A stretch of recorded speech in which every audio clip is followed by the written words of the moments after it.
حج کے احرام اور عمرے کے احرام میں کیا عورت کو پیر چھپانا ضروری؟ پیروں کا کوئی تعلق احرام سے نہیں، پیروں کا تعلق ہے حجاب سے، کہ عورت کو نامحرم کے سامنے پردے میں آنا ہے، پردے میں پیر بھی شامل۔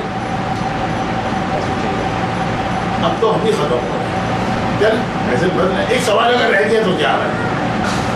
آپ بدلیں کیسے؟ بدلیں ہم رک نہیں سکتے، ٹائم گزرا جا رہا ہے۔ تو پیر جو چھپانا ہے وہ احرام کی وجہ سے نہیں، حجاب کی وجہ سے۔